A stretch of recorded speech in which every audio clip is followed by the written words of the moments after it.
Young ஏஜை பற்றி ஏன் இஸ்லாம் இவ்வளோ வலியுறுத்துது?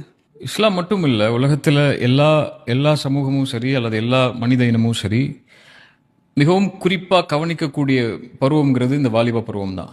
எல்லா சமூகமும் சரி. ஏன்னா அல்லாஹ் குர்ஆனில் சொல்லும்போது கூட மனிதனை அல்லாஹ் படைக்கிறான், பலகீனமான ஒரு நிலையிலிருந்து ஒரு மனிதன் வருகிறான். அந்த பலகீனமான நிலைக்கு அப்புறம் மின் பஅதி தஅஃபின் குவ்வா, உறுதியான ஒரு பருவத்திற்கு அல்லாஹ் கொண்டு வர்றான்.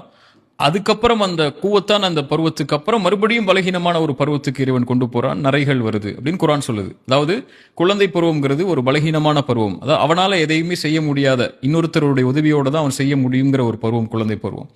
அந்த பருவத்திலிருந்து அவன் மீண்டு எல்லாத்தையும் தன்னுடைய பெற்றோர்கள்ட்ட இருந்தோ தன்னை சார்ந்து வாழக்கூடிய மக்கள்கிட்ட இருந்தோ கத்துக்கிட்டு ஒரு பலமுள்ள ஒரு பருவத்துக்கு வருவான். அவனால எல்லாத்தையும் செய்ய முடியும், அவனால எதையுமே யோசிக்க முடியும், சிந்திக்க முடியும், அவன் என்ன நினைக்கிறானோ அதை நோக்கி அவனால் நகர முடியும்.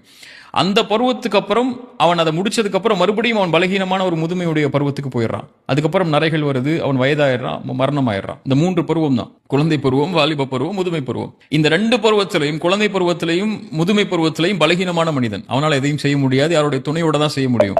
ஆனா இந்த வாலிப பருவத்தை தான் கூவத் அப்படின்னு குர்ஆன் சொல்லுது, பலமுள்ள பருவம். இந்த பருவத்துல தான் அவன் நினைக்கக்கூடிய எல்லா விஷயங்களையும் சாதிக்க முடியும், செய்ய முடியும். அவனால இயற்கையாகவே எல்லாத்தையும் நோக்கி நகர முடியும். அவன் இலக்கை நோக்கி, லட்சியத்தை நோக்கி, அவனுடைய குறிக்கோளை நோக்கி, அவன் எதிர்காலத்தை எப்படி அமைக்கணுங்கிறத நோக்கி அவனால் நகர முடியக்கூடிய பருவம் இந்த வாலிப பருவம் தான்.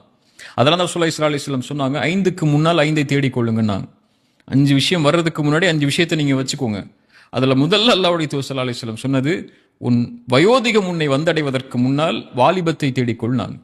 ஏன்னா இந்த வாலிபம் தான் உன்னால இந்த உலகத்தை நோக்கியும் மறுமைக்காக நீ வைக்கக்கூடிய இலக்கை நோக்கியும் நகர்வதற்கு உள்ள பருவம்.